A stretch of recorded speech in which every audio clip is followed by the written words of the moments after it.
All right, we back, y'all. Men of Mind, episode 7. Looking to pilot 10 to kick them off. So we're stocking up right now. The arsenal's looking pretty deep.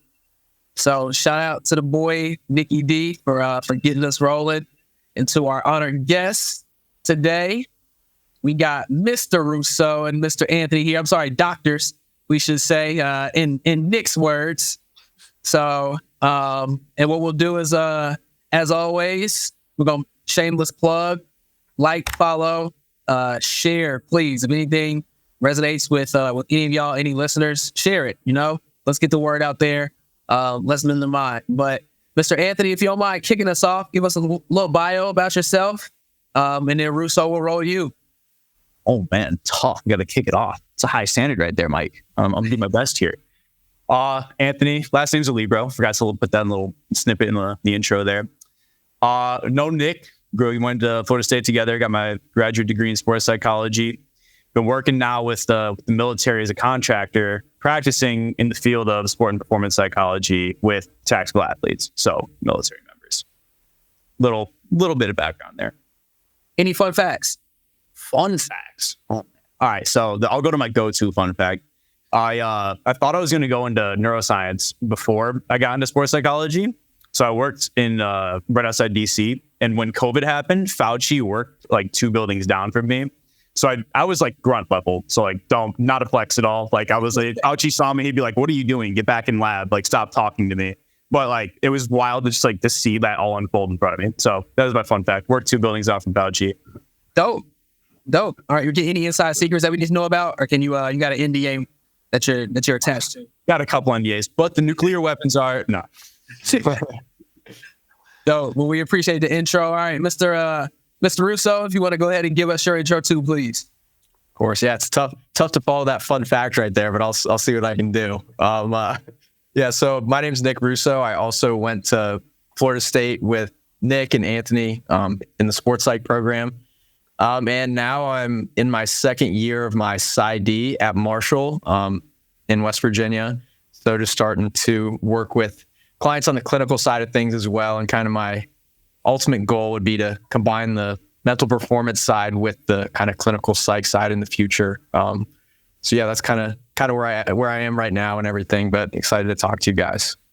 Dope. What's your fun fact? Fun fact. So this is, I guess one of the perks of still being in school forever is kind of at the beginning of each semester, I get practice with the fun facts. So I've been workshopping some, but I guess the go-to is that when I got my wisdom teeth taken out, I had 8 wisdom teeth. They said it was a record. So hopefully I can share a little wisdom from that. But yeah, that's been the go-to fun fact. 8 wisdom teeth? 8 wisdom teeth. That sounds. How long was that? Was up? What? Yep. Did you feel less wise after? I know. I hope they'll let me keep a little bit. Dentist collecting those wisdom teeth like infinity stones, dude. How the fuck did he get them out? Oh, well, guys, we appreciate y'all joining us this episode and diving into some of the topics around sports psych, career paths, what you all have plans on doing, what the possibilities with sports psych as a whole. So, Nick, I know you'll be carrying a lot of weight for this episode, but again, we're excited for y'all to be here and let's get some good content, fellas. Yeah, definitely. Also, I would echo the excitement. Always good to have the boys back on, which seems to be a specialty of ours early going here. So more FSU guys, as always. FSU kind of brings us together a lot in the sport and performance psych realm. However, the focus today, I would say, is kind of more broad than performance psych. I think everybody's got unique backgrounds, and Mike as well, graduated with a degree in communications. And a lot of what the goal of Mend the Mind would be to kind of be a catalyst for good, right? To take things that people are doing and take people's lives and try to promote even better outcomes in it. That's not to say like you have to be in a bad spot. But it is to say, why not improve if you can 1% better, right? And so what I kind of wanted to start with was just, what's your background in? Because I think we all have pretty diverse backgrounds to say that everybody's just done sport and performance psych.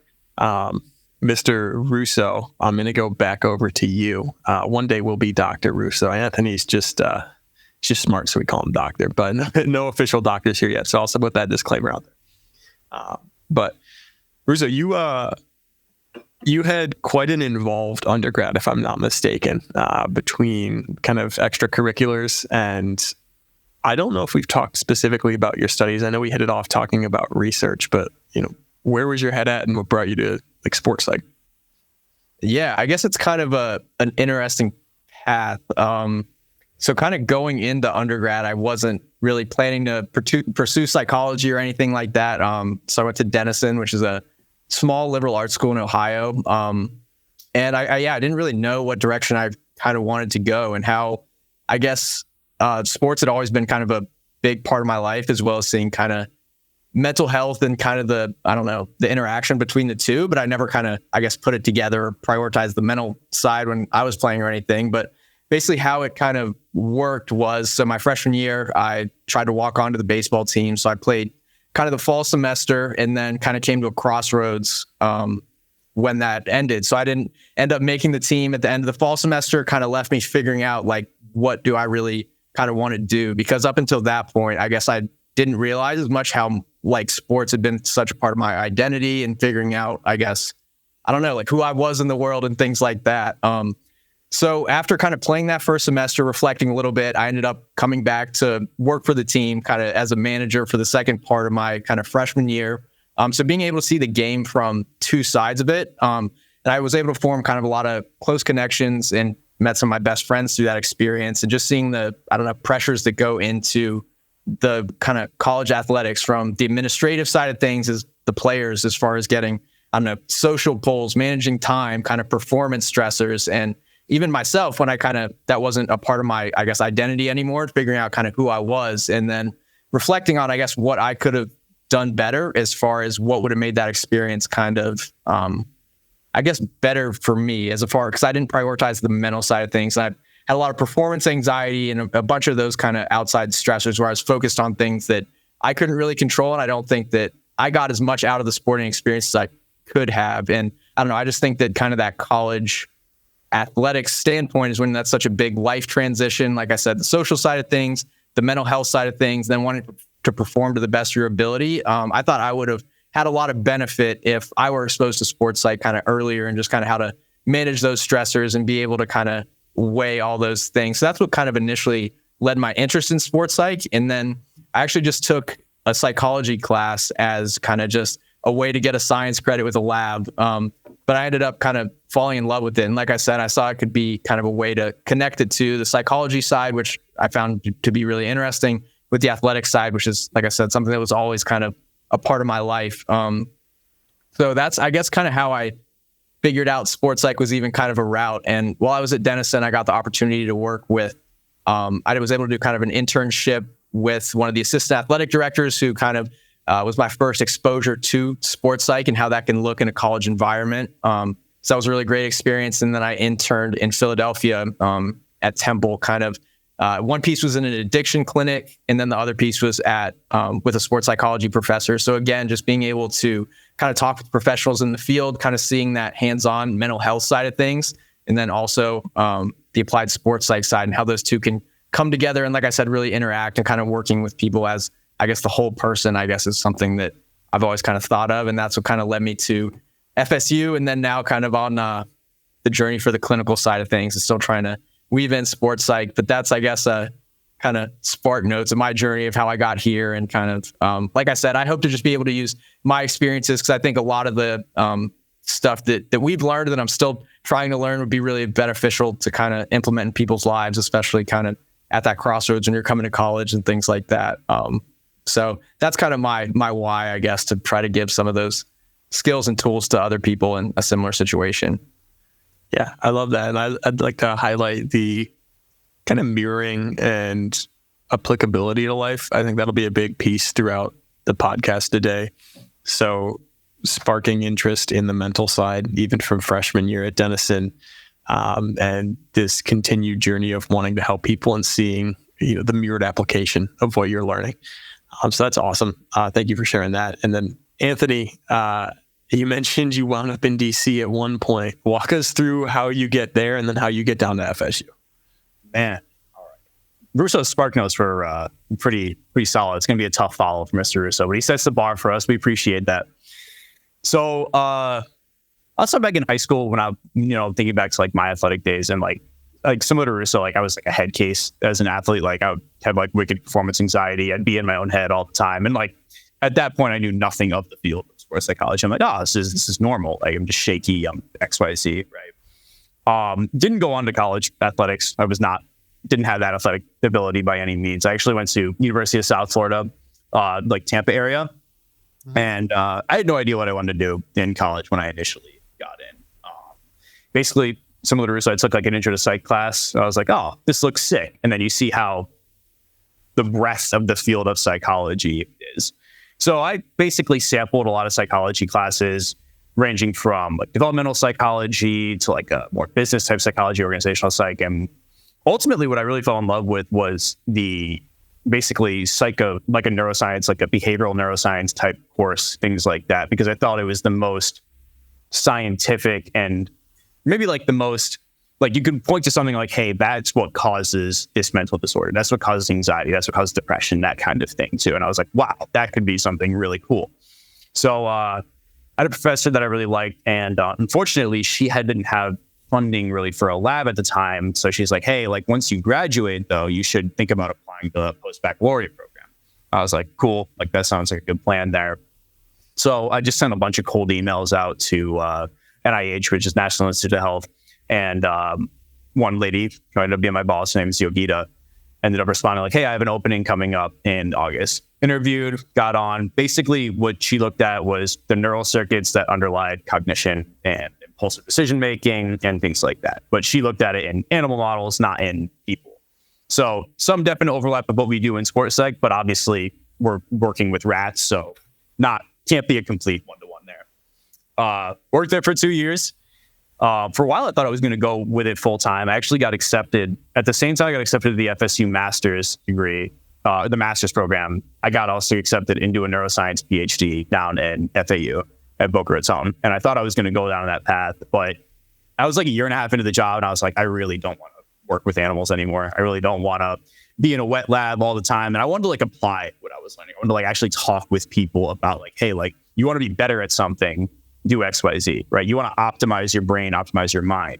Like that's what I wanted to do. I wanted to be a facilitator of that information. So obviously that translated to my performance, like interest in sports and elite athletes, but also like thinking about it in terms of military, in terms of businessmen, in terms of police officers, firefighters, things like that. So just like thinking of the use case for a lot of what we do is what I fell in love with and ultimately led me to FSU and currently now at Fort Campbell, Kentucky.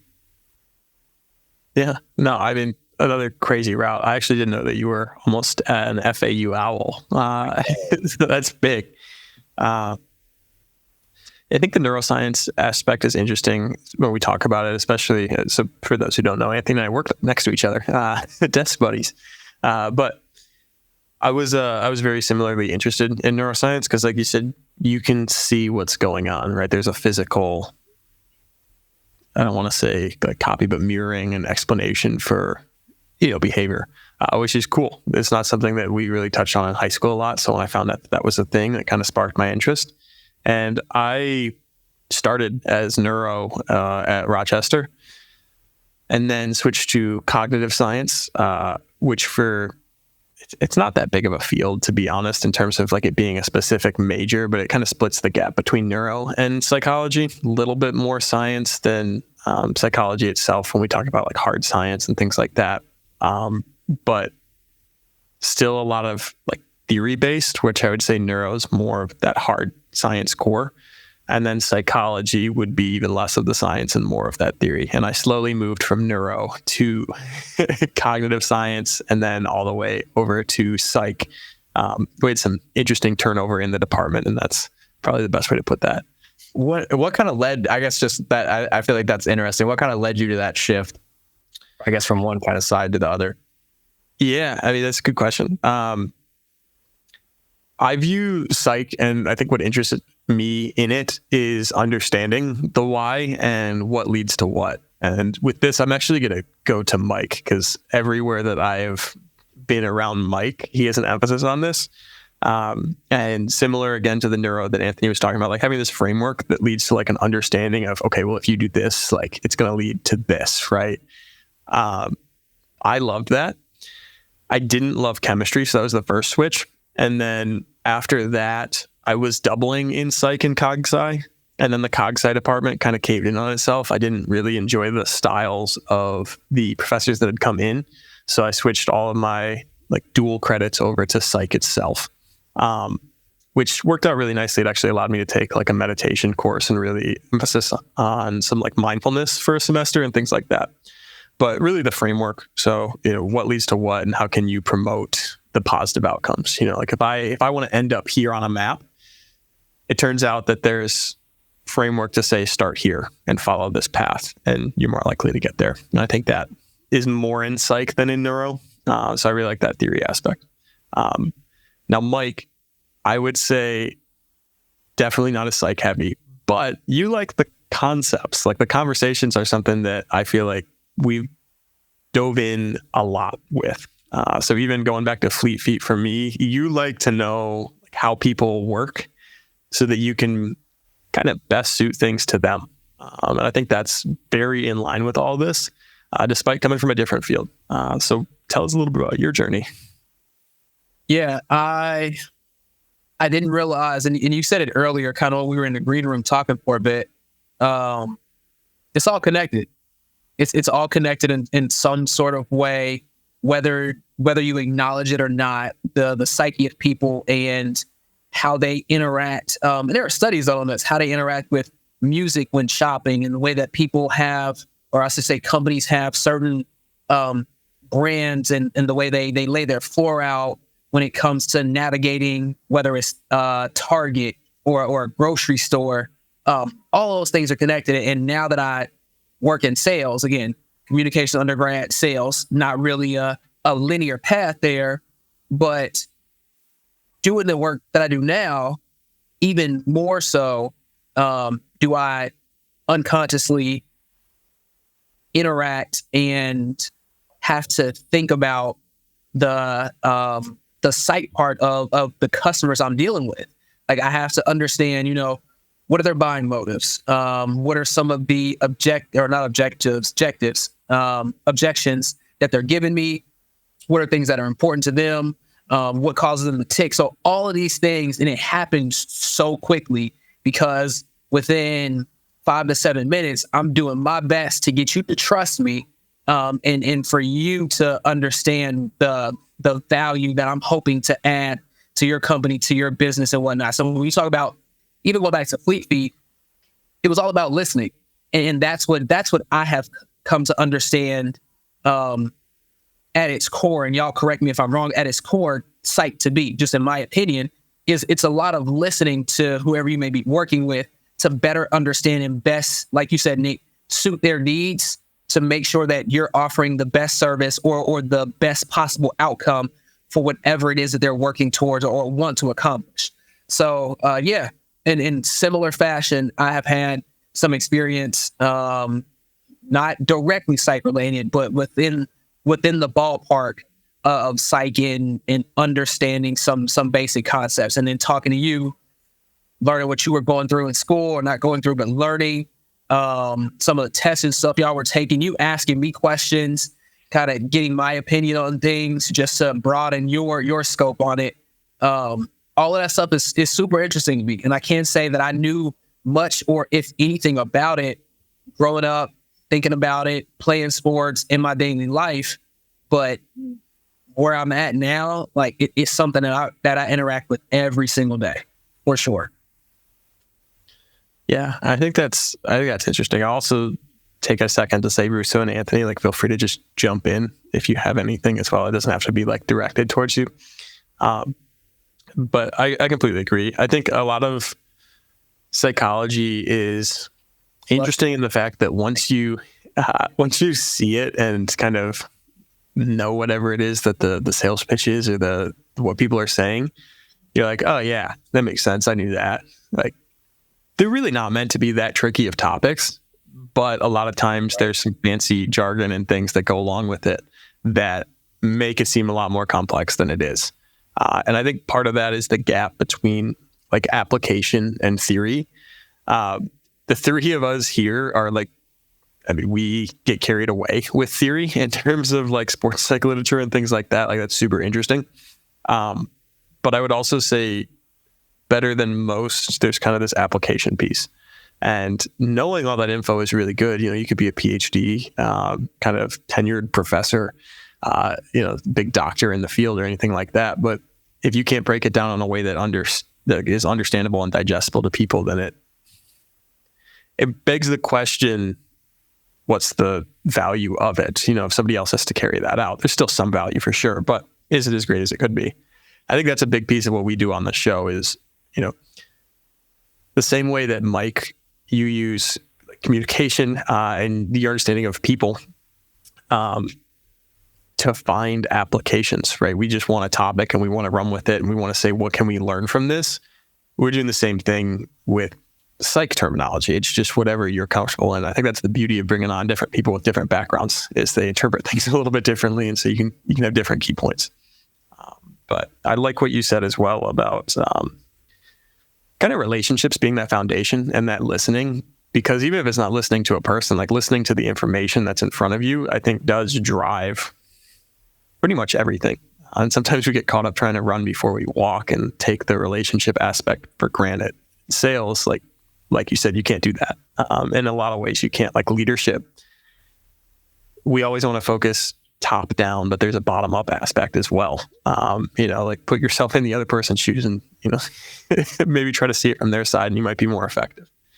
Yeah, I think kind of going off that, I think that definitely hit on something like, because in my program, I guess that I'm in now in the clinical base, the first year is basically just hammering like the theory and learning about like the diagnostic criteria, kind of how to apply it, all the things like that. And then kind of when you start in the clinic, basically this year, you're working with people, like you're saying, applying all that theory to someone's everyday life and how to translate that and things like that. And I guess one of the biggest thing for me, kind of, I had to just take a step back and remind myself, like, of those, like you're saying, those kind of common factors, like you're saying, Mike and Nick, just how to kind of be with someone and like listen and be present and then apply the things. Because I guess one of the things that I've had to wrestle with a little bit with myself is kind of that line between like being and like doing, because I think I have that pull, and I don't know if some of it can come from like the sports psych kind of consulting side of it, where you feel the need, like, or at least I feel the pressure of you need to kind of produce these tangible things, like you need to be doing, like doing worksheets, activities, kind of producing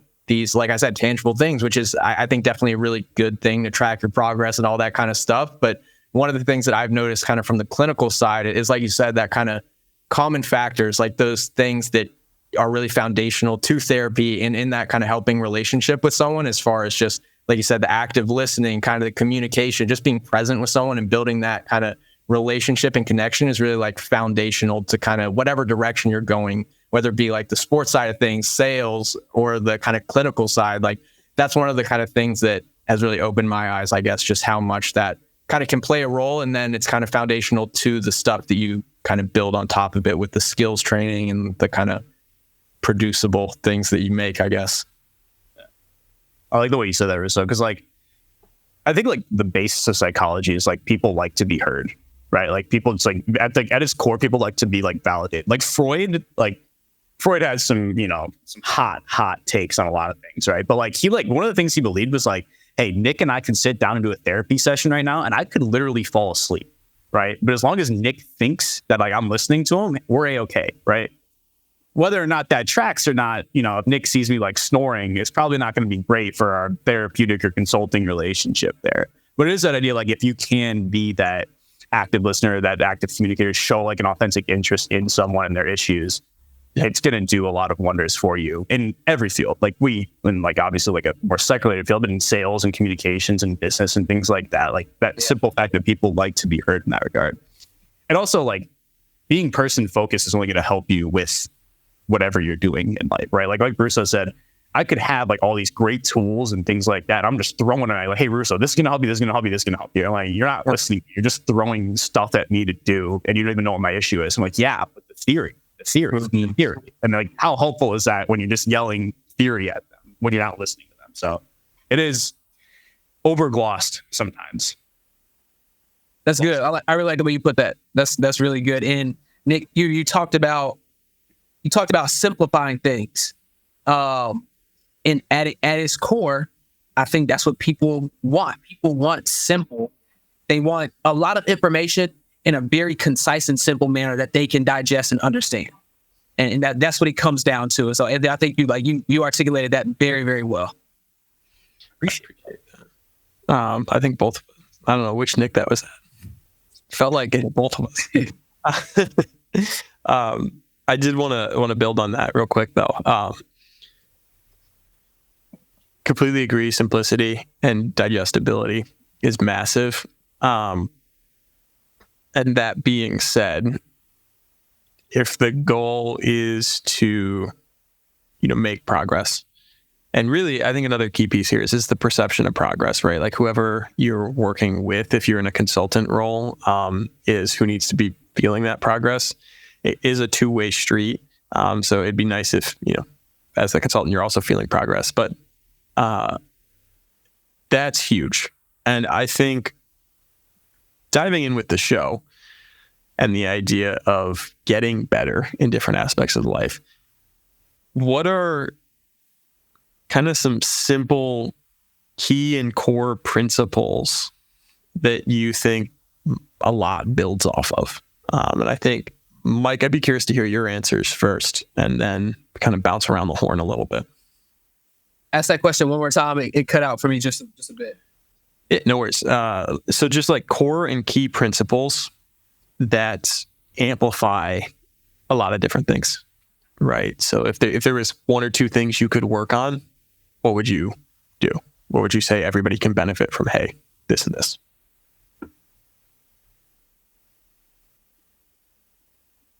Let me know if I answer the question. I think I understand what you're saying. I would say core, for me personally, core things that I believe people can work on and benefit from. We talked about it last episode. Discipline. I think that's a huge one. Just self-discipline, finding that internal motivation for whatever it is. Like if you want to be the champ of drinking water, I don't care what it is. Like finding the internal motivation and self-discipline to perfect the form or craft of your choosing. That is something to my core that I firmly believe that if people work on, it will enhance their life, because once you start becoming disciplined and good in one area, I think that it's hard to stop it from happening in other areas. Like you want to see that discipline, and if we call it perfection or borderline perfection, translate into the rest of your life. You're like, well, I can do this one thing good over here. I wonder if I can do this other thing in a similar fashion. So I would say discipline is the first thing. And if I had to name one more, man, that's a good question. I'm gonna stick with discipline and self-motivation for now. Okay. Yeah. I like that. I think you did answer the question. I think another one that you brought up was listening as well, right? Which is another key one. Yeah. So I'm happy to chalk that up as another one for you as well. Yeah. Anthony or Russo? Anything from Mike? Yeah. Let me add in one other thing real fast. So on the topic of listening and speaking, I'll add those two kind of in tandem together, because I feel like I'm a great listener. And Nick, you said a lot of times, like Mike, somebody, and this is go back to Fleet Feet days, Mike, somebody can walk in the store and they'll think that y'all are best friends by the time they leave here. You might not feel the same way, but to them, that may be how they feel. And so when speaking on the listening and speaking piece, for someone to work on that, I challenge them to do the opposite. So whatever you're good at, work on the opposite thing. So for like me in particular, speaking, openly sharing information, being more vulnerable, that's something that I could absolutely work on that I think is huge. It can benefit me tremendously in my relationships and down the road. And on the inverse, somebody who maybe shares information openly and is quick to speak, taking a half second to let somebody else jump in first and listening, digesting the information, and then coming up with a very thoughtful response, a thoughtful and very intentional response. So I'll go, I appreciate you calling me out on that one. So we'll do discipline, self-motivation, listening and speaking. Bye. Nikki, do you want me to take one? Either one. Yeah, one of you guys. All right. The first thing that came to mind, especially as Mike was talking, I think almost like a step before that is just like general awareness, right? Like self-awareness, like the ability to be self-aware, right? I think a lot of people know like whether or not they're happy or unhappy, whether or not they're excelling or not, like not meeting a standard and things like that. And like that's like just across life, like in relationships, in their jobs, in sport, in like general life, right? However, a lot of people don't realize like what the root causes behind why they're not meeting a standard, why they're not happy, what's causing X, Y, Z. They're not looking at the root cause, they're just feeling the result of X, Y, Z. So I think if people can really take a step back and evaluate their tendencies, right? What are they thinking all the time? Are their thoughts working for them? Are their thoughts working against them? Whether it be with sports, whether it be with like fitness in general. Hey, like I know when I have pasta, I'm going to have 3 plates of pasta. Is that working for me? Probably not, right? Like little things like that, like recognizing where you have to have those improves, whether it be speaking, whether it be listening, whether it be addressing that discipline issue like that, like you were saying, like the relationship building aspect too, like for these individuals, like recognize like, all right, like what am I good at? How can I continue to strengthen that?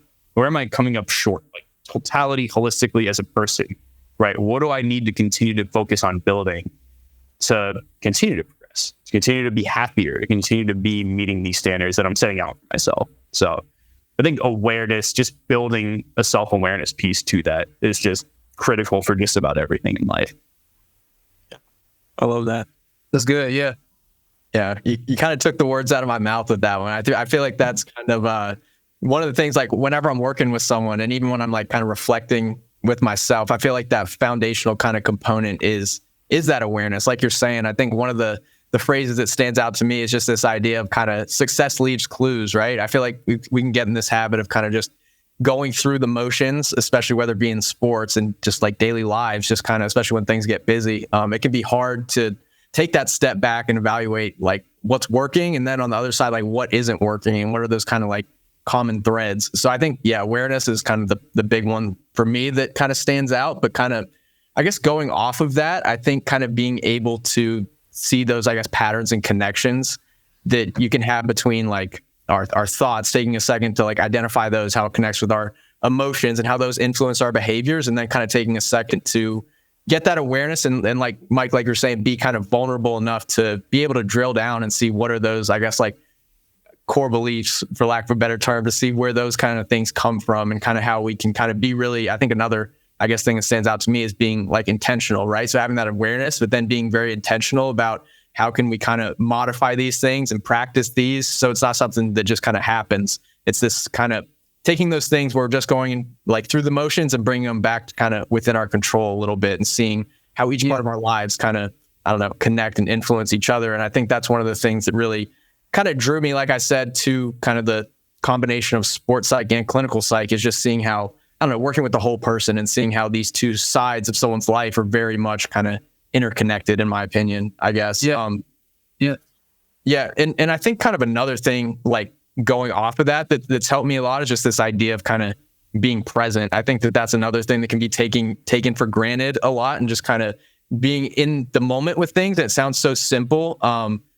But just this idea of kind of like mindfulness and really being present, because a lot of the times where anxiety and stuff like that comes from is when we're kind of focused on the future and all the things we need to do or worried about the past. But kind of when we're able to work on some of those practices to bring us back to that moment, I feel like that's something that I don't know, you can have a lot of those insights and it can make awareness a lot easier. And then we can kind of tap into more of those kind of cognitive skills and modifying those behaviors and stuff like that. So I think that's another big one. And kind of one more thing, I guess, that stands out for me is kind of one of like the pillars that I've seen is just this idea of kind of like goals, which you hear goal settings and things like that a lot, and kind of getting this idea of like finding your why and like why we're doing kind of things that can help from going through the motions. But I think something that's been really powerful to me is like having the why, but then also taking a step back and seeing the how, right? I think it can be easy to just like set those kind of long-term goals or the things that we want. And especially kind of working with patients on the clinical side so far, a lot of the goals can be very like vague. Like I think it was either Mike or Anthony were saying like a lot of people have the awareness that sometimes things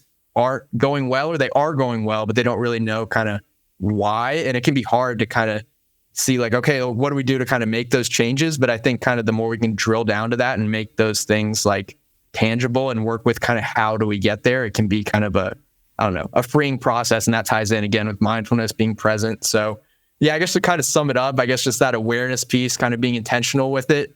And I think another one is just like flexibility. So being able to be vulnerable with those things and kind of just developing different tools for different situations. And just knowing that it's not kind of one size fits all for everything, and just kind of having that, I guess, freedom and taking a step back to kind of just be present and explore these different things and see what's working, what isn't, kind of how do we make those adjustments. So yeah, I know that's a lot, but I guess that, yeah, those are things that stand out for me so far. Hey, that's all really good. Yeah, same. Similar. I mean, Anthony kind of took some of yours. You took some of mine. We got a nice little trend here. Things line up. It might mean we're onto something. Yeah, right. I mean, at least a little bit better chance than it was just one of us, right? I think the intentional piece, I was thinking the same thing, like being intentional and deliberate in what you do is huge because we don't do it a ton. Similar to the idea of being mindful, I want to put a little bit different twist on it. I think it's included in that, but maybe just one specific element that I think a lot of people struggle with is this idea of being non-judgmental. It's hard to view things objectively and see a clear, full picture, minimize your own bias. If as soon as something's said, you're like, no. Yeah. You didn't even take a second to think about it, right? And that goes into that self-reflection piece. But I mean, think about especially when things go wrong, right? That's when it's especially hard. If things go right, yeah, sure. It's easy to think critically then. And, we can still do it more. Like you said, I really like the success leaves clues, right? We've talked briefly, Mike, a while ago with kind of this idea of if somebody does something wrong, it's really easy to lay out what went wrong and what we can do better. But when something goes right, why don't we lay out what went right and figure out how to replicate it, right? Similarly, if it goes wrong, why are we instantly judging and pointing fingers and blaming? I mean, if you run a game and you lose the game, dude, I'm the worst at this. Anthony always beats me in board games, and the amount of blame and like hate I put on him for the next probably week, unbelievable. You can't trust this guy. I thought we had something. We worked together all game. He just stabs me in the back with 5 minutes to go. Brutal. And this happens every time, and I fall for it every time. And I think he's going to pick me over his fiance, and it never happens. And then I get hit by both of them at the end of the game. Unbelievable stuff. You'd think I'd learn my lesson, but I'm not very non-judgmental there. I'm not able to kind of think clearly and see these thoughts and evaluate them and let them exist without tying them down with a bunch of judgment. And I think that's something that everyone, you benefit from, barring that you have the time to judge it. If it's in the moment, sometimes you need to act fast. But yeah. Before we lose this string of thoughts, I want to pose the question to our listeners. We talked a lot about being present, disciplines, and what I want to throw in there is, what do you all do when you're stressed? So you all feel free to drop in the comments, chat. How do you all show up? Be present, whether it's for yourself, for friends, for family. What are some things that you do when you're stressed? to kind of ground yourself and bring you back to the reality and kind of what's going on. And then also some disciplines that you all think that people can work on that will benefit them in life, the ones that we haven't mentioned or the ones that we have mentioned. If you all agree with them, shout those back out too. But just to add into the conversation, just to keep it going, you know, no idea is a bad idea. So yeah, y'all feel free to drop those in there. And in true mend the mind fashion, to almost add on to that, almost would encourage people to think like, all right, not only what do you do when you're stressed, but is it working for you, right? Like whatever stress recovery techniques you engage in, whether physical, mental recovery, whether that is like, take a second to reflect, like, all right, do I feel like I'm less stressed? Do I feel like I can manage my stress or overcome my stress? And is that answer yes or no? Right? If it's yes, keep doing what you're doing and put a greater emphasis on that. If it's no, try to build that awareness, try to build other techniques, other skills, other strategies to combat that, to put yourself in a better position to deal with that stress. So I like that question. Yeah. And I think kind of going off that too, just like kind of building yourself like a mental blueprint in a sense, right? So we can kind of identify like, what are those situations or those cues that kind of bring out kind of those feelings of stress or feelings of anxiety? And then on the other side, what are those kind of cues or things in our life that really kind of make us feel alive, or things that we kind of might take for granted? But like we went back to saying, kind of just being really intentional with those things and just being aware of those, and then kind of, yeah, just trying to build in kind of where we can have more of that in our life and how we can adjust kind of those other moments where we notice that it really is kind of stressful or anxiety provoking. And Anthony was saying, like, really kind of take inventory of what's working or what might not be working when we kind of respond to those. Yeah, I think that's big. I was thinking similarly, like with that idea, with this blueprint. What do you wish that experience was like, right? Or if it's hard for you to imagine what that experience is like, use someone else. Like if there's a model you have, I oftentimes with sports say, you know, if we want to talk about confidence, most people aren't great at being confident in themselves, right? But if I say, give me one of your favorite athletes, what do you think their confidence looks like? Like what goes into that? Sometimes that's easier to picture. And so you can play off that idea too, is, well, what do you wish it was like? Or who do you wish you were more like? What do you think goes into their thing? And again, once you have that like outcome, let's figure out what leads you to that, what kind of drives that. So 100% Russo on board with that. Yeah, that's really good framework, Nick. I don't think I've ever thought about confidence in that matter. Like my brain right now is short circuited a little bit when you pose that question, or just phrase it the way you did, because I think everybody in some fashion struggles with, whether it be small or large, a confidence issue in some area. And for me, it was always academics in school growing up. Like I was a phenomenal athlete. I was okay in school. Like I did what I had to do to get by. I was present. I got decent grades, but had I really applied myself, I think I could have done so much better. But I think part of that was I saw kids who were just naturally gifted in academics. I mean, that was their jam. They could pick up a book, fly through it, and tell you every single word on every single page. And on the inverse, they probably thought the same about me when it came to athletics. Like, he's able to do that, I wish I could do that. So again, going back to that confidence thing, but when you pose a question of like, who's your favorite athlete or what's your favorite X, Y, and Z, that's another form of confidence. Like, you know that because you've been there, you've experienced that. And that's something that you have a hold of in your head. So I think that was a really, really good setup. Both Knicks, I should say, like how y'all ran that one together. And I think something kind of going off that, like, I feel like confidence is one of the kind of biggest things. Cause like you're saying, I feel like everyone kind of struggles with it in at least kind of one dimension of life, or not, or everyone wants to work on it in some dimension. It's something, one of the most kind of common topics, especially in like the sports psych world. And I think another kind of helpful way for me, for some people that I've talked to and listened to, and some of the athletes that I've worked with, one of the biggest things is kind of, I don't know, making confidence more of like something you're doing as opposed to just a feeling that we hope, I don't know, that we might find sometimes, or we kind of play really well and we have this feeling, we don't really kind of know what goes into it. So again, back to the awareness and reflection piece, but also kind of something that we're consciously doing it, whether it be like intentionally the way we talk to ourselves, or adjusting kind of the self-talk that we have in certain situations where we notice we aren't confident, what does that kind of look like? And then also kind of our body language, how we carry ourselves, and just the things that we're focusing on, whether it be in sports or in real life, kind of are we focused on the opinions and the thoughts of other people or on things that might happen in the future where we're worried that we might not perform kind of to the best of our ability in future scenarios, kind of just running through all these things. But if we can kind of find something that we can focus on to bring us back to that present moment, and like I said, adjust the way we talk to ourselves, the way we carry ourselves, I think that that's one of the best things that I've found as far as doing confidence and practicing that kind of thing. And it brings it back, I guess, more within our control as opposed to just this feeling that's kind of out there. Yeah, I think that's super interesting. And it also, I don't know how I want to order this.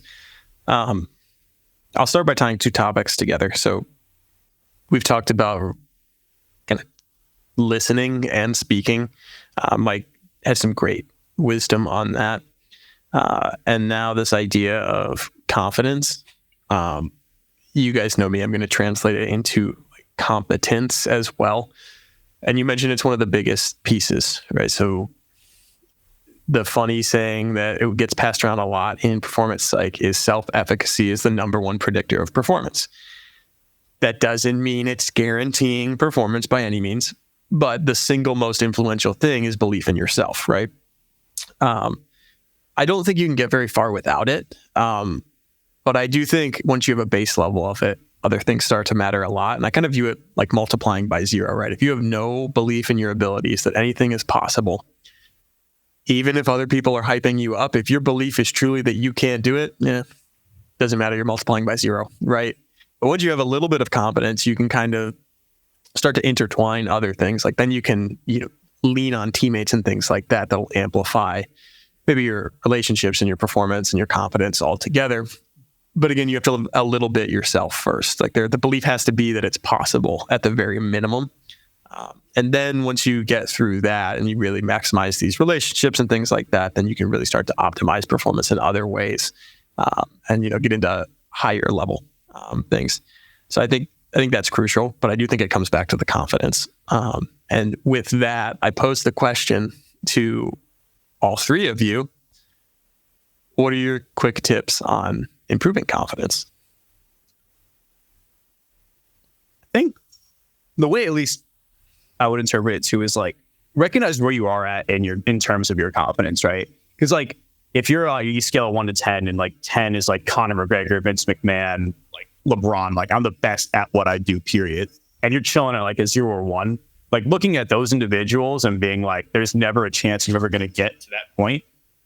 I feel like a completely rational thought in that moment, right? So I would say like, hey, if you're at that 0, what baby steps can you take to have a 3 or 4 level of confidence, right? And then once you get to that 3 or 4, then you can start talking to yourself, all right, how do I get to like that level 6 or 7 type confidence, right? Just like making sure you're progressing almost like on a linear track there. I also think it's a huge point of like perspective taking, right? If you look at like every sport, athletes make mistakes on the highest of levels, on the greatest of stages, right? People make mistakes, businessmen make mistakes, police officers make mistakes, firefighters, military, and so many we're human beings who are going to make mistakes. But how we like interpret those mistakes, how we take perspective on those things, and how we also take perspectives on our successes, on our achievements is going to be absolutely critical in terms of how we interpret ourselves, our self-efficacy, how confident we are, right? So a perfect example of this is like, I remember actually like my freshman year playing baseball. I was dog water at hitting. Like I was so mental every time I stepped up to the plate. Like I was like, there's no way I'm putting this field in play. Like I'm just like, give me the K. Like, let me just get out of here. I know it's going to be a strikeout, right? And there was like times where I like had like, I made decent contact. I got like a single or a double, and I would literally attribute it to luck, right? Like I would achieve, I'd hit a standard, I'd help my team out, but I would always attribute it to luck. And I would resonate with them. Like, no, like this is just like success is not something that is a part of me. It's just a matter of circumstance.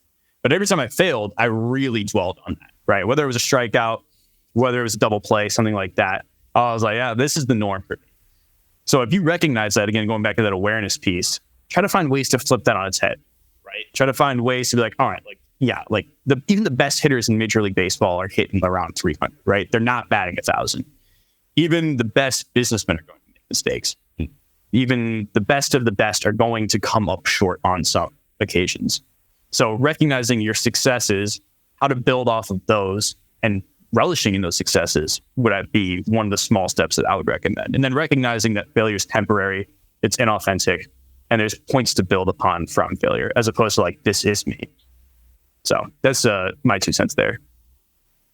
Yeah, I think that, I completely agree with that. I think that like you said, the way that we frame things to ourselves a lot of the time influences kind of the outcome of things. So we'll have like an event, but like you're saying, the way that we kind of frame that to ourselves and how we respond to that event influences like kind of the outcome and the way that things end up. And I think that one of the big things for kind of confidence that I've seen is just the preparation aspect. And like you're saying, Nick, kind of tying back to that kind of self-efficacy kind of side of things is really if we can focus in on the things that we kind of do have control over in a situation. So maybe if we can identify a situation, I feel really good about my kind of abilities in this certain kind of scenario. Like, what are those kind of common threads that make you feel really confident about your abilities? So really being able to kind of identify your strengths and the things that you do really well in those areas. And then on the flip side, being able to identify, this is a scenario where I don't feel as confident in my abilities. I get really nervous. Like, where do those nerves come from? So being able to identify those, kind of seeing how we talk to ourselves, kind of our behaviors, our emotions, what do those look like? And then if we can identify where those come from, then we can work on kind of adjusting those a little bit. So I guess kind of like summing it up, I think kind of being really intentional about kind of identifying those scenarios and being intentional about developing kind of a routine and a process that we can focus in on to bring kind of success back more within our control. So confidence isn't just a feeling that we're hoping to obtain, right? So it's something that we're kind of constantly working towards and kind of identifying what's working, what isn't, and adjusting those. And I guess kind of also in those scenarios is being just taking a second to identify and give yourself some credit for, like I said, the things that you do really well. And tying back to what you were saying, Anthony, I think kind of human nature is to just be really kind of critical of ourselves and pick up on the times when we aren't successful and not giving ourselves that credit. So even just listing out kind of like a personal like highlight reel or the things that you do really well or your strengths and kind of like examining the evidence, I think is a huge one, right? Because if we really take time to say, this is like a scenario that I've been really successful in and this is kind of how and this is when, like we can kind of look at that and kind of remind ourselves of the times that we have been successful. Because a lot of times, especially if you're working with like athletes or high performers, like they're not there on accident, right? So if we can kind of take a second to look at like, how did you get here? Like, what are your real like strengths? And we can kind of build off of those. But also just kind of going back into game like scenarios or even in life or in work and things like that. Kind of, like I said, just the way you carry yourself, like the body language side of things, the more we can kind of trick our body a little bit in those situations when we are nervous, the mind will kind of catch up or get practice with that a little bit. But then just being aware of kind of our self-talk, what does our internal dialogue look like, and being intentional about kind of adjusting that to serve us in those moments and to kind of practice saying things that confident people would say in those scenarios, and focusing in on that present moment is another big one, right? Just that kind of present moment focus on the tasks that we need to do right now, not the outcome in the future or the things that led us there in the past, but just kind of what do we do now? So I guess, preparation, self-talk, focus, body language, and then reflecting on those strengths and identifying the things we do really well, then the common threads that maybe we don't do as well in other situations, and how do we kind of adjust those? So those are the things that stand out for me as far as confidence and things we can practice a little bit. Mike, did you have something? Oh, I mean, if you got one, go ahead. I know you asked all three of us, so I want you to answer because what I say, I want to see if it ties it together here. Well, I hope it. No pressure. I hope it. No. No, I would tie it back to what we were talking about with Caleb last week and this concept of like the self-talk aspect and the cutting yourself slack that both Anthony and Russo mentioned. If I talk to you like you talk to yourself, you wouldn't talk to yourself anymore, right? And so in terms of when you get mad after a performance, I'm going to say this twice because to me, this is, I wish I was telling myself this in a former life, is you wouldn't be mad at yourself if you didn't think that you had it in you. Right. So you would not be mad at yourself if you don't think that it was capable. And if you think it's capable, why are you asking yourself unfair questions? Right. So when I, mess something up, why am I asking, why am I such an idiot? Is that a fair question? That's not helping. That's not helpful at all. Right. instead, taking that more non-judgmental approach or this higher self-awareness, as we phrased as well, like learn from it, recognize where you're at, recognize, kind of the big picture. It's probably not that big of a deal also. That's probably a rude thing to say in the moment, but realistically, if you strike out in a big game in college, 5 years from now, how much are we thinking about a game in college, right? And so being able to learn from mistakes in general, I think is more important than beating yourself over one little thing. But to the point of like learning from it, is the focus growth or an outcome, right? Is your performance and your partaking in this realm, whatever it is the goal just to hit an outcome and be done with it? Something that Mike and I have talked a lot about is outcome, or like enjoying the process, right? Yeah. Or is the process of growth and getting better at it more important? Because that also determines how you're, breaking it down to your self-talk. But those are my points. Mike, did that set you up nicely? I think it does. But before we do that, can you repeat that one more time? I hadn't heard that before. I wanna jot that one down. That's a good one. The one that I just came up with? You didn't just come up with that. If you did, I'd be you wouldn't be mad at yourself if you didn't think you had it in you. That's pretty fire. I'm not gonna lie. Put on a bumper sticker for the kid. I got a little drawing too, like back to the idea of, like there has to be some level of confidence for other things, right? So, like again, if that level of confidence. So, if you what? If you wouldn't be mad at yourself if you didn't think you had it in you. If you didn't think you had it, you would have given up already, right? Like Josh Allen doesn't throw his helmet because he never thought he had a chance at winning a game. He throws a helmet because he thought it was a possibility. That's good. That's good, Nicky D. Solid one for the. Hey, you need to patent that one. I'm not gonna lie. That one might show up somewhere. All right, that's really good. Solid. That's solid.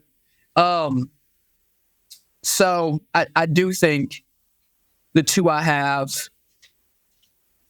large points I have tie into everything that we said. And Nick, you hit on my last piece, which is ultimately to grow. I think that's the goal. Like growth is a win. If you're growing, you are winning, no matter how small the growth may be. And so there is a process that leads to that. But the two kind of large points I had were have a plan and have fun. If you can capitalize on those two things, so having a plan, like, hey, you know what? To grow my confidence, to grow the way that I interact with myself, my self-efficacy, the way I view who I am, who Michael is. This is what I'm going to do today. This is what I'm going to do during this task. And this is how I'm going to execute. You start there, and those help you get some really, really small wins. It's like, dang, I did everything, all 5 things I had on my checklist for this one task. Boom. I knocked that plan out. And you know what? I had fun doing it. Those two things, I think, pairing together, create wins, create small wins, and it ultimately help you to grow. And when you start winning, like winning is contagious. And when you start getting small wins, and I think Bobby Bowden said it. First you lose big, then you lose small, then you win small, then you win big. Like it's the same way with confidence. It's the exact same way.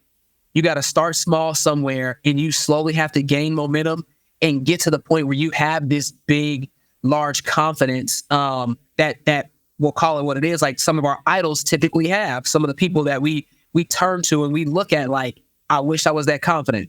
I'm sure they weren't that way all the time, but they got small wins. Small turned into medium, medium turned into large, and now look where they're at. So those are my two things, and I think it just kind of goes really, really well together with everything you've already said.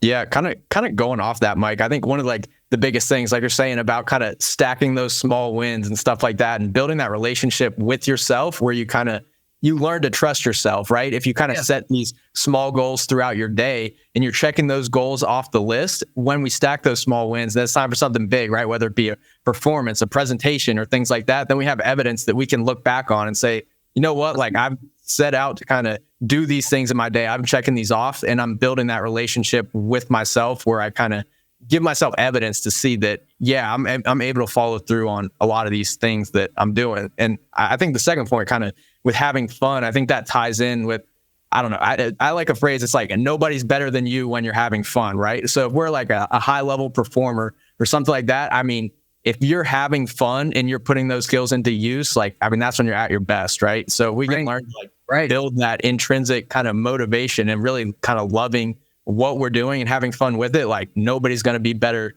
than you when you're doing that, when you're putting your skills kind of to full use. So I think that those are, two kind of huge points with it all. That's good. That's real good. Yeah. Jumping back in there, Russo, first of all, powerful. Nobody's better than you when you're having fun. I love that. But does that stop at you is kind of the thought in my head.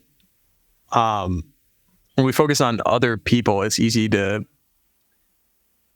put an emphasis on the outcome.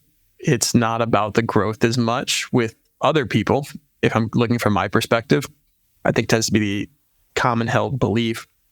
But what would happen if we did emphasize others' growth rather than just seeing if they checked a box or got things done? I think we'd see a similar level of confidence. And I think on a larger scale, that's also where you see some of the most successful teams. When you say teams that have fun, I'm very biased here because I think we all see the fun in our own teams. Florida State looks like they're having fun right now. That might be one that we can share. The Braves have always stuck out as one to me with Acuna. Acuna is a very loud player. He very much likes the spotlight and the big moment, and he talks to the other teams. But he always looks like he's having fun to me. And that's what I've loved about the Braves the last, I'm going to say 7 years or so, is they just look like they're having fun. And similarly, I think they have a pretty good chance in any game, even when they're down like 5 runs. How many times have we seen the Braves? I mean, the other night it happened again. How many times have we seen the Braves just find a miracle comeback when they're down 5? And you're like, well, why did they just quit playing? What are the odds that they come back from that? And it doesn't matter. They're having fun. They happen to be winning, which is always nice, but that fun piece is crucial. I think, like you're saying, kind of looking at those like examples in sports that like, and in life, we can see like when that really shines through. And I'm a Red Sox fan. So a couple that kind of stick out to me are the same things, right? Like the most successful kind of teams that I've seen have been the times when you can see that they're just having fun. Like in 2013, when the Red Sox win the World Series, right? They have the fear of the beard. Like when they hit a home run, everyone's like tugging on each other's beards when they score. Like it's kind of that camaraderie, but just having fun, like playing baseball, and then kind of having fun, I guess, from the macro level, just having fun doing what you're doing, whatever that might be. And then the same thing in like 2004, when the Red Sox break the curse that's been going on for 80 something years. It's like just a group of people like just having fun, whether it wasn't in this series, but Manny Ramirez running up into the stands, giving people high fives, like when he catches a fly ball and then throwing it in, just say like Big Papi, things like that. And kind of like tying back to like we were talking about earlier a little bit, Mike, just the idea of kind of stacking those small wins. Like one of the interviews that really kind of stands out to me is from that '04 Red Sox team with like Kevin Millar, when they're down, the Red Sox are down 3-0. At this point, no team had ever kind of come back from that. He's having like a pregame interview, and he's talking to the reporter, and he's like, well, don't let us get this one, because if we get this one, then we got Pedro on the mound tomorrow, and don't let us get that one. And then he's like, because we got this. But just kind of looking at those little kind of steps that it takes to get there and breaking it down into those little things, kind of the process, like you're saying, over the outcome can make things a lot more kind of manageable. So I think that it's cool to see those scenarios in the sports we follow and the teams we follow and in life kind of in general. That's good. That's real good. Anthony, you look like you got your thinking cap on over there. I do. I just put it on, actually. No, I think you're right. And like, it brings me back to like, the more you're going to like enjoy something, like one, it's not only going to help you, it's going to help the people around you as well. Like we talked about like toxic teams, toxic work environments, toxic family like units and things like that too, right? And that goes into that awareness piece, not even like a self-awareness piece, but like a team awareness piece. Like, all right, like what's working for us and what's working against us kind of thing. But like, where do we get our enjoyment from? Like, what's our why, and like how are we going to implement more enjoyment in this activity?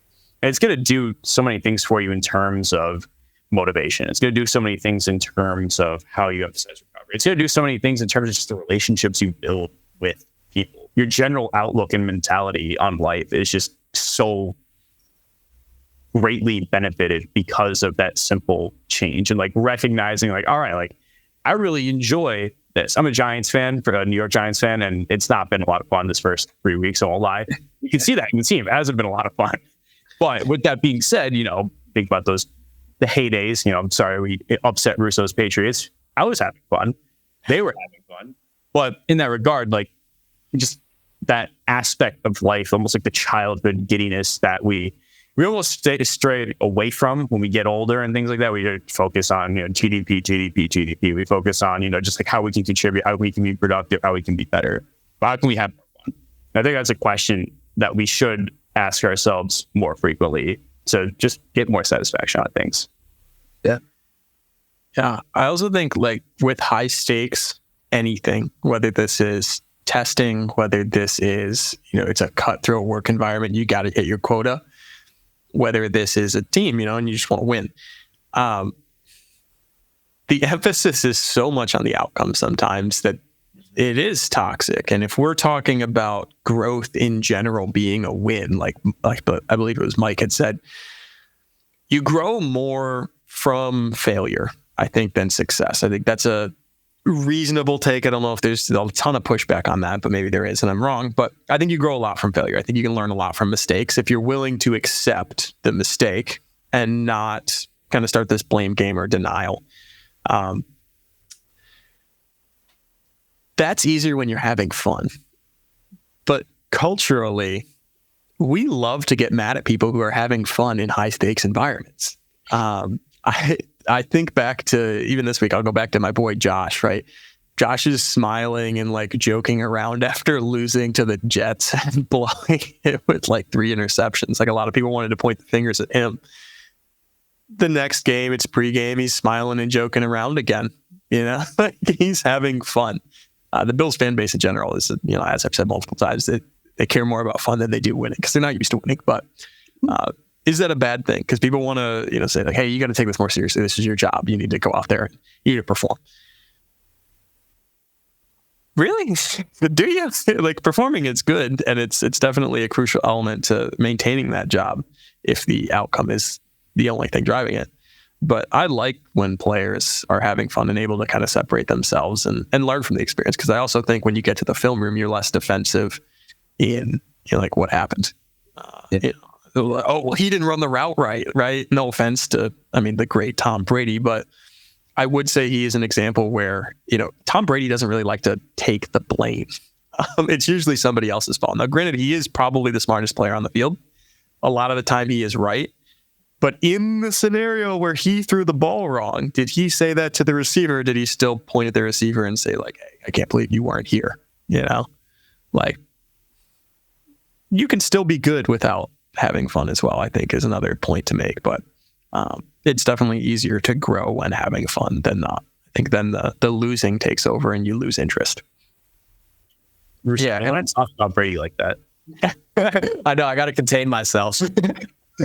And I think just going back to it too, it's just the idea of like, I think a lot of times fun can be kind of misconstrued with not caring or with just playing like, I don't know, like I said, like you don't care, like you're not being intentional or things like that. But I think the way we're talking about it is kind of layering that enjoyment kind of on top of your preparation and your things like that, and just kind of like being able to cut it loose when you do play. And I think a lot of the times when you kind of look at when you are at your best compared to when you're nervous or you're struggling, kind of that enjoyment is such kind of a key piece of it, right? So if we kind of maximize our kind of process and our routines and our kind of preparation for the game and everything leading into that, the more that we can have fun, the more we'll get kind of out of that preparation. So it's not kind of caring or acting like it doesn't matter, but it's really just kind of letting it rip in the sense, right? And kind of instead of trying to control, I think kind of tying back to what we were saying earlier about control, instead of trying to control every little kind of aspect, it's kind of just saying, okay, let's see where we're at, right? Kind of testing ourselves and just kind of putting it all out there and seeing kind of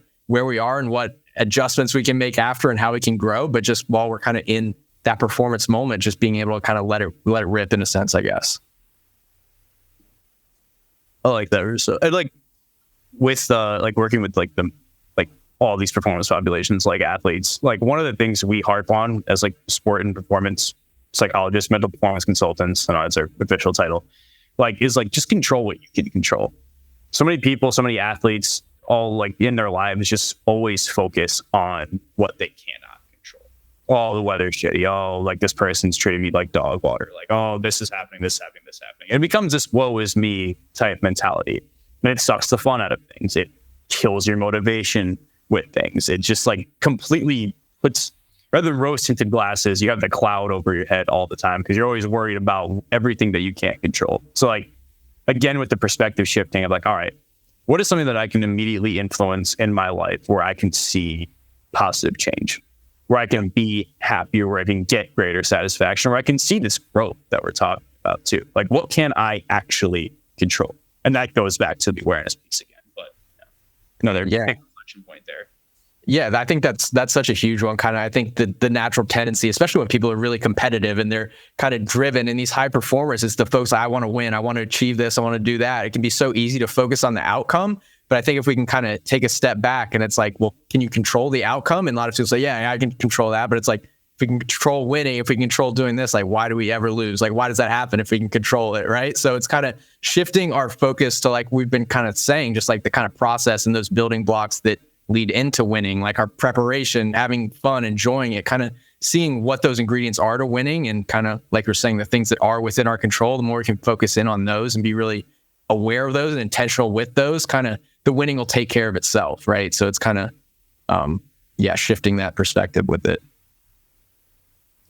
And again, if you don't win, right, if things don't happen, like, where's your acceptance at? I think that's huge. I also think we had an interesting conversation about this earlier at work. We won't dive fully into it, but this idea of like, what is the confidence level of these like max performers? So again, put yourself into your favorite athletes. Mike, I'm very curious in your kind of take on this, because I think you've been in the highest, I'm going to say, performing locker room out of the four of us. But I think you hit a level where, you know, whether it's work, whether it's sports, whether it's like family, and the bonds and relationships you have there, where the people who are really good in these domains kind of walk in with a certain understood confidence. Like the example that I'll give, nobody should ever sports bet, but if you were to sports bet, a lot of times the arguments that you will hear are something along the lines of, oh, well, they could never win that game. You know, like Middle Tennessee's going to play Alabama. Now, do they realistically think that they're going to win the game? I don't know. I mean, for us, it's easy to say no. It's easy to say like, oh, no, we're going to get smoked by Alabama. But at the level of competitiveness that there is, I mean, I'm going to take a little bit lesser example, but, you know, like a Texas A&M, Alabama, or an Ole Miss, LSU this weekend, right? From the public, maybe you're just taking the more loaded locker room, you know, the more talented team. Do you think those guys actually walk on the field and think there's no way that we get it done? Like Auburn's hosting Georgia this weekend. Obviously, I don't necessarily think Auburn can do it, but do I think that Auburn's players are going out there thinking they don't have a chance to win? No shot. They think they're in the game, right? Yeah, right. Why are we so quick to say, oh, there's no chance, and just throw in that towel, right? Sure. Mike, did you have any experience? Like what was the Florida State locker room like going into a meet? Like, what's that level of competence? Where's the balance of like fun? I'd be very interested to hear. Oh man.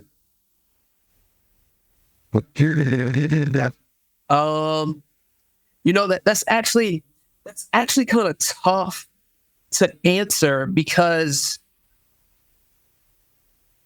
as much of a team sport track and field is, it's extremely individual. So like it's really, really hard to say what the locker room is like, because we didn't have a traditional locker room. We didn't have a football, soccer, baseball, basketball locker room where we're literally doing this together for 7 innings, 2 halves, 4 quarters, whatever it may be. So I guess the closest thing that I could relate to it or kind of make the connection here is probably at a conference meet. At a conference meet, everybody qualifies, everybody's competing, and we would have our full team meeting the night before competition started. Our coaches would have a couple talking points. Hey, this is the expectation of sprints, jumps, throws, distance, lay out the plan. We execute these things. This is how we win. Very, very high level. And then from there, of course, the responsibility falls on the student athletes to perform. But from a purely from a student athlete, like, remove the coaches. This is our locker room. This is our setting and time together. I would say it was pretty intense. It was pretty intense because, like you said, you wouldn't get mad if you didn't think that you had it in you. And that was pretty much the same thing. Like, y'all, we know we're the best team in this conference.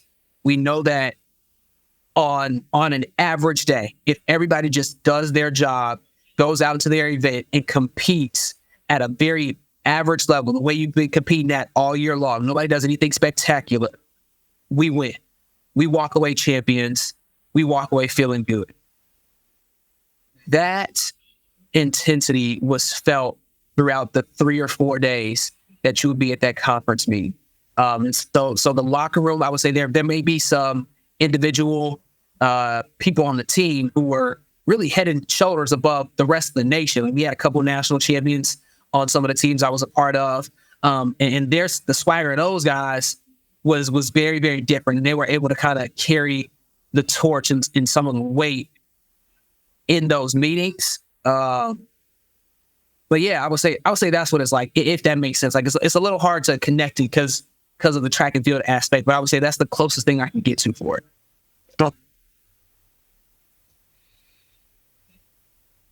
Any similar or different experiences for teams that you guys were on?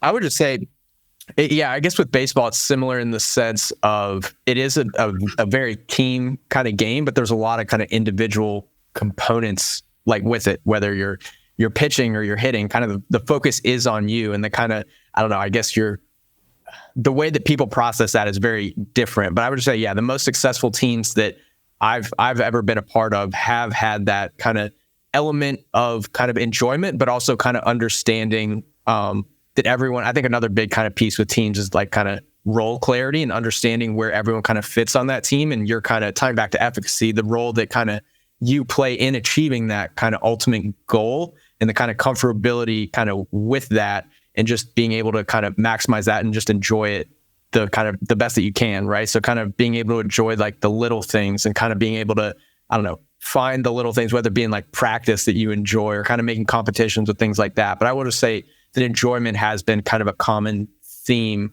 and enjoyment in working towards a shared kind of objective, and everyone knowing how they kind of fit into that puzzle has been, I don't know, I guess a common theme that I've noticed on a lot of the successful teams that I've been a part of. Yeah, I would echo that. I think our cross-country team, kind of when I came in, a couple guys that were competing, our emphasis was much more on enjoyment and personal growth, which I think is also, I'm just going to say, is common more so amongst, I don't want to say lower stakes, but like D3 versus D1. I think enjoyment often can get prioritized a little bit more at the D3 level, because you're not playing for a scholarship or anything like that. Not that everyone is at the D1 level, but it certainly is a factor. D3, it's, you wanted to continue playing. Nobody's telling you have to. You can walk away at any point, right? And so our emphasis was always more on the enjoyment and the assumption that everybody's here because they want to be here, which is a very unique experience that you don't get in high school either. And people grew a lot through that. I think we were much more competitive the years we left, and especially the guys that were under us got, much, much higher than we ever got. There were some seriously impressive performers the last couple of years, which were the kids that were, freshman, sophomore, when I was a senior, which was, it's interesting to reflect on that. to paint the other side of it, like I remember strongly, I was on a travel team for baseball actually, and the emphasis was so much to just like perform, like especially like at tournaments and things like that when we would travel, and it definitely just, you could tell it sucked the life out of the entire team. Everybody was sweating, everybody's like quaking when they go up to bat. There was like a lot of unforced errors going on, and like you could tell like the teams, you could like easily see like just visually like the difference between the teams that would just enjoy themselves versus like our squad, which in that moment, especially in those higher stakes games when we would advance to like a semifinal or quarterfinal type thing, and we would just like, it was just, everybody was just in a sweat, right? Everybody's like pointing the finger, blaming, things like that. The fun was completely sucked out of it. Coaches didn't really do a great job of really managing that too, but I mean, maybe the trickle down effect of being so outcome oriented in that regard too. And, you know, I think it goes to show you, like, if you're, obviously there's got to be emphasis on outcome, right? If you're competing, especially at the highest sub levels, but doing what you can to incorporate the fun, the satisfaction, the enjoyment aspect of it, I think just keeps reiterating the point we're getting at here is like, if you really want to see true growth and true authentic performance and things like that, do what you can to make the fun available to those athletes. And I think a parallel that really kind of stands out to me is just the idea of, if you see a lot of teams playing without that enjoyment, or if you've been a part of it, it's almost playing like not to lose, right? So that's, I think, the kind of big parallel that you see, or if a team's kind of at the end of a game, right? And it's like they've been leading, but the other team has the ball and they're driving, or they're kind of, I don't know, it seems like the momentum has swung in their direction. You see a lot of teams playing very passive and playing not to lose and playing very tense. And you can tell that they are not enjoying that moment at all. They're just trying to get to the outcome, or right, just get to the finish line, as opposed to where you see teams who are really just kind of attacking, whether it be in kind of that like individual sports or in kind of team sports, where teams are kind of all on the same page. Like, if there is that enjoyment or there is that investment in the process and kind of dominating that process and not just on getting to the finish line or playing not to lose, you see such, I don't know, a shift in the outcome. Kind of, like I said, the more we can focus on the process and the ingredients in winning and kind of focus on that instead of the outcome of winning itself, the more kind of that will take care of itself, the more successful you'll kind of be. So that's one thing I guess that stood out to me. Yeah, I think that's interesting to the recipe for success. Is it fair to say the recipe for success doesn't include the outcome? I feel like the outcome doesn't really fit into what you're making. It's the end product, right? Yeah. Right. Which is interesting. I do want to pose real quick. I know we're, this is a little bit longer, but that's okay. Sorry, Nat. One, we haven't gotten a fun fact, Nat. So if you could kindly send us one so we can get one of those going. I sure got one. I kind of got one. I guess we'll roll with it. Okay. But Nat's fun fact, which is like kind of fun, but not really fun. Like, Nat, we got to do better than this next time. Nat is an Apple super fan. All right. So again, free plug, free promo right now until Apple decides to sponsor us. All right. Nat loves everything Apple. So Nat is our in-house Apple expert on any Apple product. She always lets us know when the drops are happening for new iPhones, for new Apple products. Nat, I believe, let me double check this here. I think she said she's had, Nat, correct me if I'm wrong, it's like 3 MacBooks or 4 MacBooks, something like that. And her oldest being one from 2016. She's traded in others before then, but like the oldest one she has currently is from 2016, and she'll kind of cycle through them. But she said this one's on its last leg, and she's ready to go ahead and pull the trigger on another. That is Nat's fun fact. So Nat is a huge Apple person. She'll never, ever, ever find her way to Android unless she's on her deathbed. Then she probably still won't, and she'll probably just die holding all of her Apple products in her lap. Yeah, bury her with them, huh? Bury her with them. Yeah. I'm happy. If Apple ever wants to sponsor, Tim Cook and I both big Auburn fans, so we got that in common. I'm happy to give a testimonial for the Apple Card as well. That thing works wonders. But no.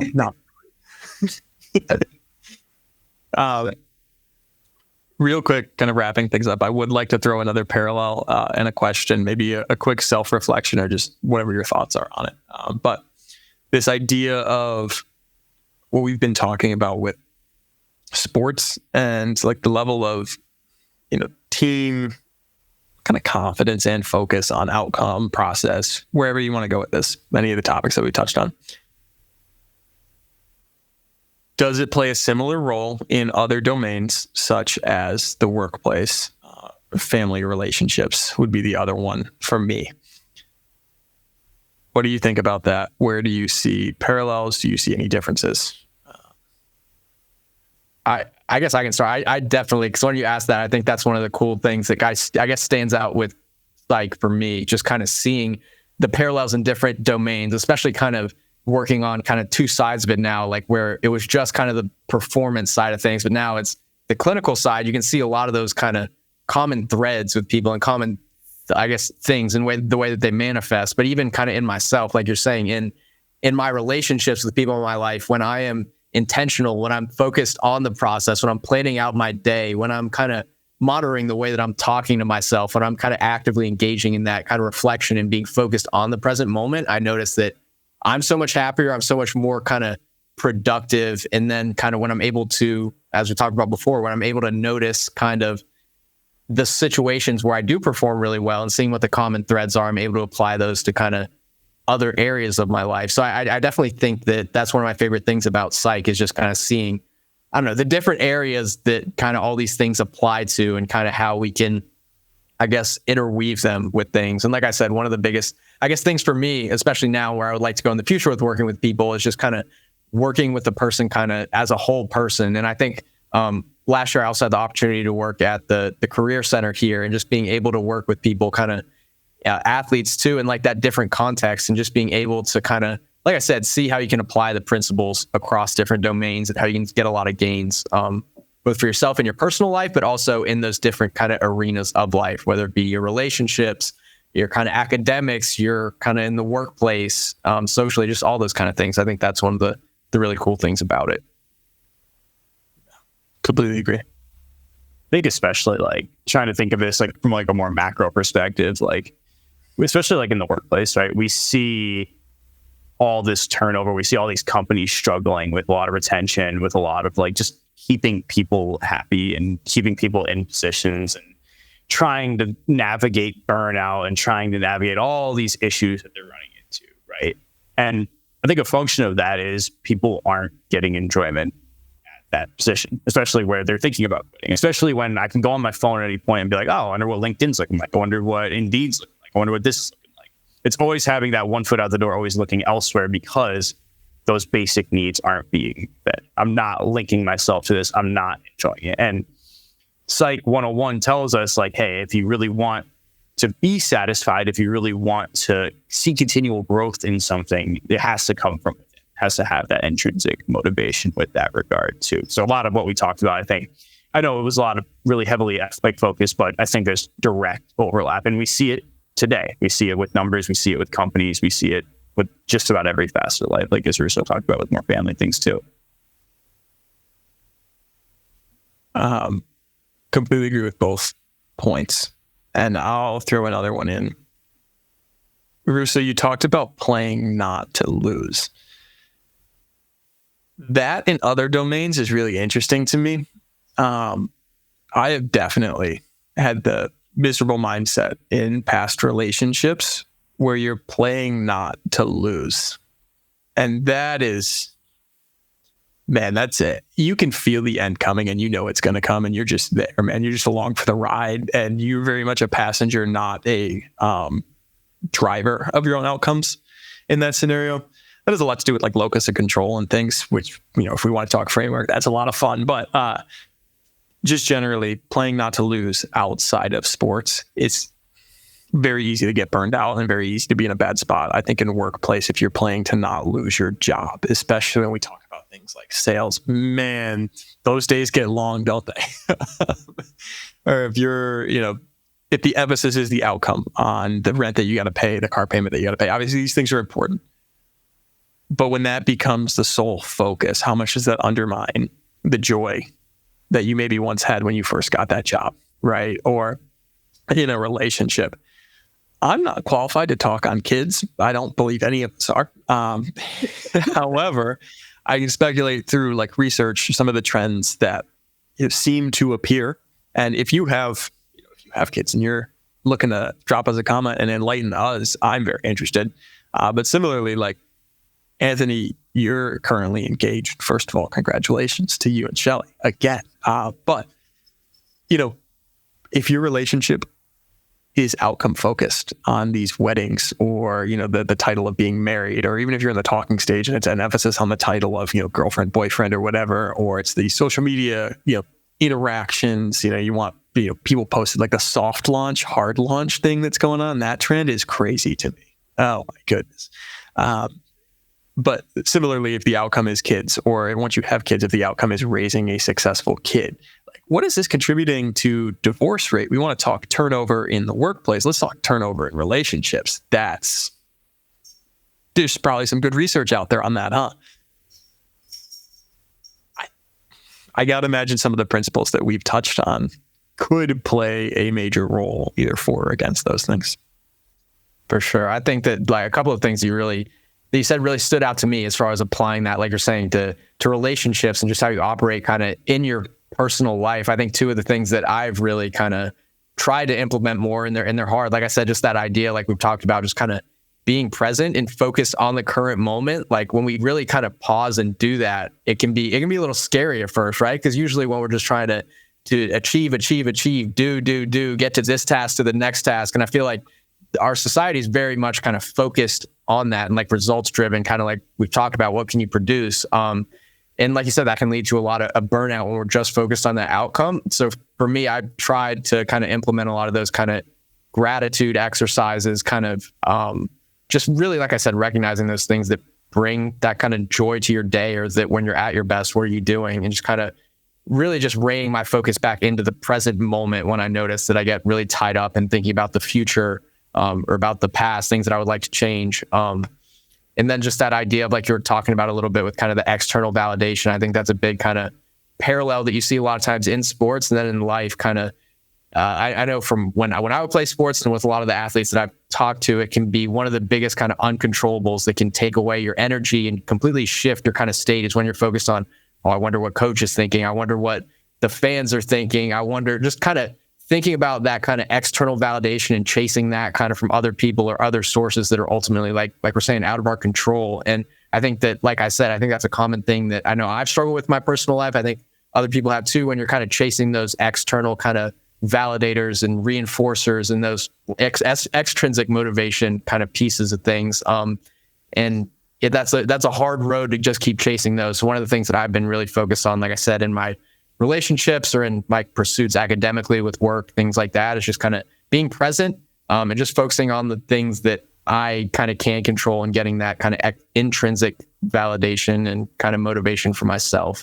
So those, I guess, hearing you talk just kind of sparked those two things that I've seen the parallels, and I've really been trying to kind of practice for myself too.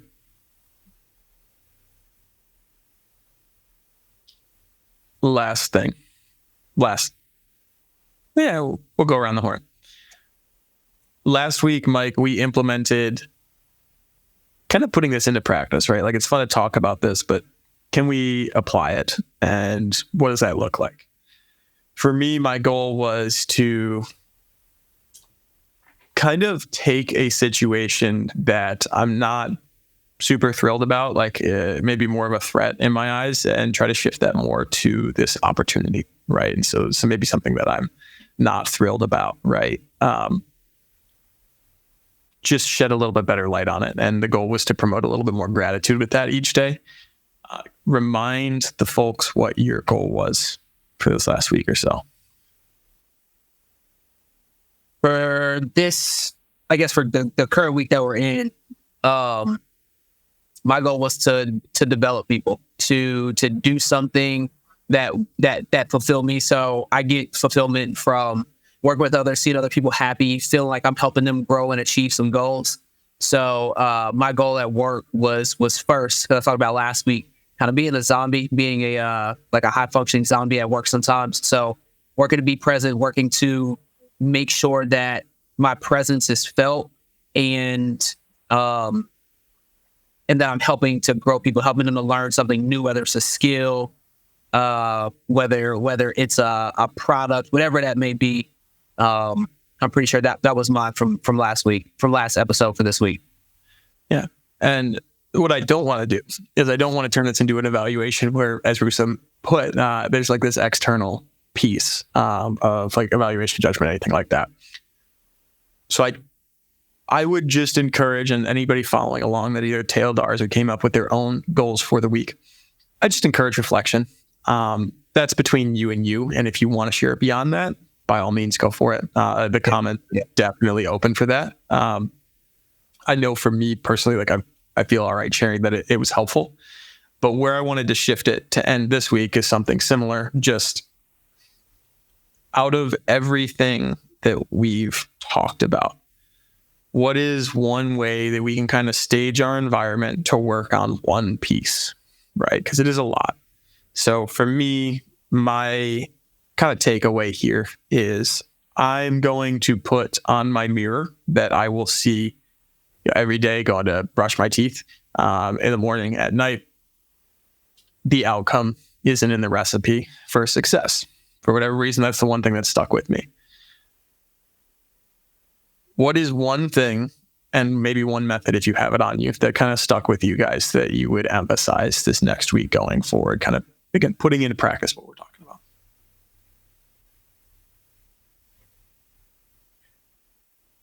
Yeah, I think that process kind of piece is something that I always kind of have to remind myself of, and how we can kind of shift our focus to that. I would also say one thing that I guess tying it into myself that I want to practice this week is being very, intentional about kind of noticing those things that do kind of bring me that spark in life. So kind of tying back to Mike, like you were saying, not just sleepwalking through my days or kind of checking things off my to-do list, but being very kind of intentional about kind of noticing the things that kind of do bring me that joy when I am at my best. I guess a kind of small example that I've been trying to get better at is kind of developing my kind of morning routine the night before. So I notice I feel a lot better about myself when I kind of get up and do an early workout kind of before I'm kind of sitting all day or just interacting with people. So when I do that, and then I kind of start my morning with a meditation too, to just kind of reset my mind. So like I said, just being very intentional and aware of those things that are part of the ingredients when I'm at my best, and just kind of being intentional about doing those more. So I am at my best for the people that I'm working with, and for myself at the end of the day. So yeah, intentional and awareness are the two for me. Yeah. Russo got me back because he stole my exact same thought right there. So it's just so disrespectful. I can't do that. No, in that same vein though, I think for me, one of the big things that I struggle with, and like the research always points to like how effective like gratitude journaling is. Like it just produces so many positive emotions. It like keeps you from getting trapped into like a negativity bias where you're just so focused and dialed in on every bad thing that's happening in your life. So what Russo said on that piece of intentionality and awareness in that regard, like taking 5 minutes to reflect on something good that happened to you, something you thoroughly enjoy, something that gave you satisfaction. And it could be in something that you're struggling with currently, right? It could be work, it could be family, it could be a wedding on the horizon, things like that. So just taking 5 minutes of your day to reflect on what that thing was, why it happened, and what you can do more to provoke more of that good thing. So, and I think kind of going off that too, just a little thing, I think that the reflection piece is such an underrated component of the overall kind of performance process, right? We have the preparation and developing our process and routine, which is super important, and it gets a lot of kind of a lot of focus. And then the performance itself, right? That's kind of why we're doing it. But a lot of the times it kind of just ends right there, right? If we have a great game, we're feeling good. And then if we have a bad game, we're just kind of beating up on ourselves. We don't really kind of go through that formal reflection process and pulling out those strings. So yeah, Anthony, I think that highlighting that kind of piece to kind of close the loop of performance is a really good point. Yeah, this has been probably my favorite episode so far. Like just content wise, just the flow of the conversation, where we took it. I think this was really, I think we'll look back and say like, this was one of the episodes where we really started diving deep in mending the mind, and working towards helping out ourselves and then everybody else who is listening as well. Not to discredit any of our other guests, but I think this one, just like content wise, even looking at the time that we've been on here, it's been good content the entire time. And so what I've taken away, I don't think it's any surprise, but I wouldn't be mad at myself if I didn't think I had it in me, or you wouldn't be mad at yourself if you didn't think you had it in you. Like, it's in you somewhere. It's in you somewhere. It's as much as it is up to you to pull it out of yourself. Sometimes that comes with surrounding yourself with the right people who can pull it out of you. So that first step may be, all right, I just need to get around these. We talked about confidence being huge. These confident people, these disciplined people, these people who have great self-talk. All of those things, that could be a first step. And then from there, hopefully it just comes out of you naturally. So everything we said has been phenomenal. Nick, I appreciate you carrying this one for a large chunk of it, asking some super thoughtful and intentional questions. Nick and Anthony, we appreciate y'all joining us. As always, Bend the Mind, we're here for the people. We're here to help y'all. Like, subscribe, please share. Please share. If y'all have been with us for this, looks like hour and 40 minutes or so, we appreciate it. Y'all are real ones. Y'all are real ones. And so pass this along to somebody else who you think can benefit from this. Again, we're just out here spreading love, spreading goodness, hopefully helping some people mend their minds and become better versions of themselves. So, Mend the Mind, episode 7. We're signing off. We love y'all. We appreciate it.